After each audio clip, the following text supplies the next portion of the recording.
Shalom Bapak Ibu, kembali lagi di dalam Sarapan, Sapaan Pengharapan, dan kita akan bersama merenungkan sebuah topik tentang Hari Kerendahan Hati, terambil dari Filipi 2 ayat yang ke-8, bunyinya, dalam keadaan sebagai manusia, ia telah merendahkan dirinya dan taat sampai mati, bahkan sampai mati di kayu salib. Mari kita berdoa. Puji Tuhan, kami boleh bangun pada pagi ini. Dan saat ini kami rindu bahwa Tuhan boleh memulai setiap aktivitas kami ini dengan kesadaran bagi kami untuk kami memegang firman-Mu ya Tuhan. Jadikan firman ini sebagai pedoman kehidupan kami ya Tuhan, agar kami tidak pernah menyanyiakan apa yang Tuhan kehendaki atas hidup ini. Demi Yesus Kristus kami berdoa. Amin. Nah Bapak Ibu, saya sering merasa geli ya mengetahui hari-hari perayaan yang tidak resmi yang diciptakan orang-orang. Kadang kan ada namanya orang hari tawa sedunia, nanti hari berbicara tentang hal-hal yang mungkin bagi mereka otentik gitu ya. Atau bahkan ada hari memperingati hari anjing atau hari apa yang menjadi sesuatu menyenangkan, hari kesukaan mereka. Itu ada suatu peringatan-peringatan yang mereka buat khusus di dalam kalender mereka.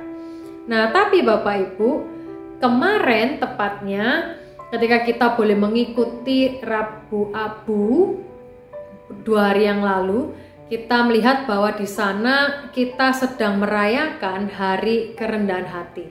Rasanya kita semua sepakat ya bahwa kerendahan hati ini adalah sifat yang luhur, sehingga rasanya wajar untuk kita bisa merayakannya di dalam pertobatan kita kepada Tuhan, berbalik di dalam jalan yang benar.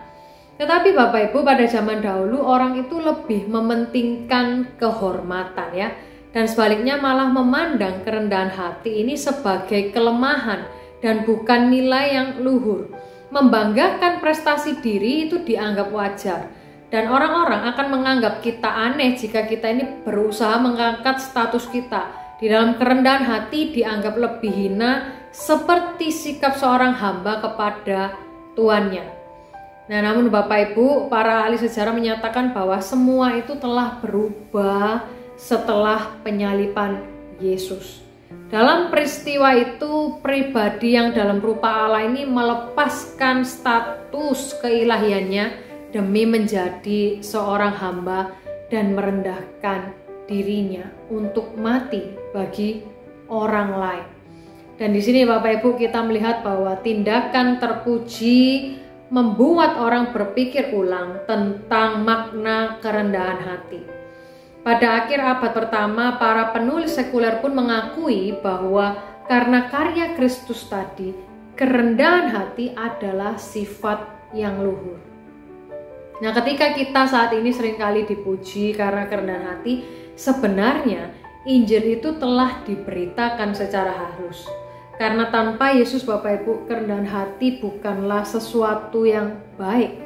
Dan hari kerendahan hati pun mungkin tidak pernah terpikirkan oleh kita. Dan kita melihat bahwa Kristus telah melepaskan statusnya bagi kita dan menunjukkan sifat Allah yang rendah hati bagi seluruh umat manusia.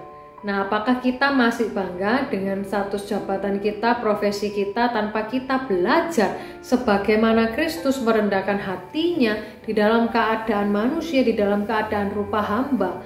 Kristus malah melayani, Kristus malah memiliki karakter yang merendahkan hatinya untuk bisa menarik kita, orang-orang yang berdosa, orang-orang yang tidak layak, kembali di jalan yang benar. Dan maukah kita menjadi orang yang rendah hati, orang yang mau meniru karakter Kristus untuk kita bisa memiliki sikap yang benar kepada Tuhan dan juga sesama kita. Mari kita bersama berdoa.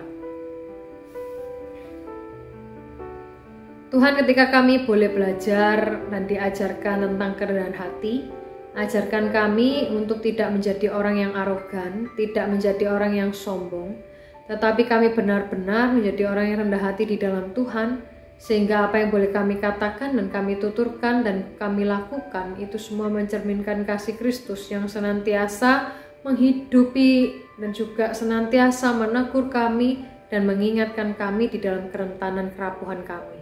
Tuhan, kami berdoa di dalam sepanjang hari ini kiranya kasih-Mu yang senantiasa menopang kami, sehingga kami ini boleh senantiasa diberikan kekuatan dan pertolongan di dalam menjalani hari demi hari.